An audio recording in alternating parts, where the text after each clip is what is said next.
চেতনা অসীম। কখন তোমার ওপর উপলব্ধির আলো জ্বলবে তা আগে থেকে বলা যায় না। কেউ এটি স্বতঃস্ফূর্তভাবে পায়, আবার কেউ অনেক চেষ্টা করেও পায় না। যখন একটি নির্দিষ্ট পর্যায়ে পৌঁছানো হয়, তখন উপযুক্ত পরিবর্তন আসে এবং সেই অনুযায়ী একটি সঠিক ক্ষেত্র প্রস্তুত হয়। দত্তাত্রেয়, একজন মহান ঋষি, ছিলেন পূর্ণ ব্রহ্ম। তার গুরুর প্রয়োজন কোথায় ছিল? তবুও বলা হয় যে তিনি ২৪ জন গুরুর শরণাপন্ন হয়েছিলেন। অহংকারী চেতনা নির্মূল করতে এবং একটি নির্দিষ্ট গুণ শান্ত করতে উপযুক্ত গুরুর কাছে গিয়েছিলেন। দত্তাত্রেয় তাদের সকলের জ্ঞাতা ছিলেন।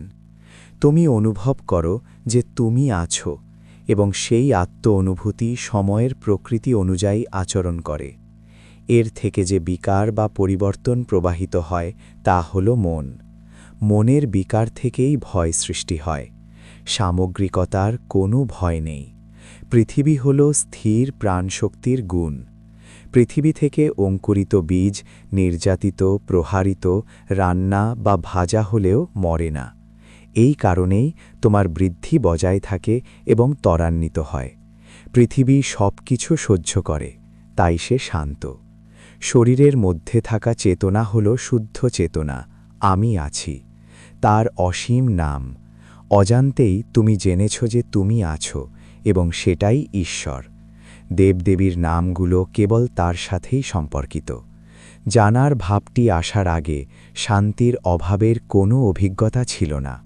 ওটাই প্রকৃত শান্তির পর্যায়। যতক্ষণ না তুমি জানো আমি আছি, তোমার জীবন অসীম। তুমি যদি এটি জানার চেষ্টা করো, তবে তুমি এটি জানতে পারবে না। শান্তির অভাব কাটিয়ে উঠতে অদ্বৈত ভক্তির সাথে চেতনার পূজা করতে হবে। এই শব্দগুলির অর্থ তোমার কাছে পরিচিত নয়। সত্য জানার জন্য কি কেউ ক্ষণস্থায়ী জিনিসের আশ্রয় নিতে পারে? তোমার চেতনার একটি শুরু আছে, এবং তাই এর একটি শেষ থাকবে। প্রথমে তোমার বুদ্ধি একপাশে রাখো, এবং তারপরে গুরুর বাক্য গ্রহণ করো ও তোমার সূক্ষ্ম চেতনার ওপর ধ্যান করো। জেনে রাখো যে এটি চিন্তারও পূর্বে। এর সাথে বন্ধুত্ব করো, এবং এটি তোমার মধ্যে বিকশিত হবে। তুমি উপলব্ধি করবে যে এটিই তোমার প্রকৃত স্বরূপ। বিশ্বাস করো যে তুমি তাই যা তুমি জানো, অন্য কিছু জানার আগে। সেটাই গুরুর বাক্য। চেতনার বিভিন্ন নাম আছে, যেমন ঈশ্বর, ব্রহ্ম ইত্যাদি।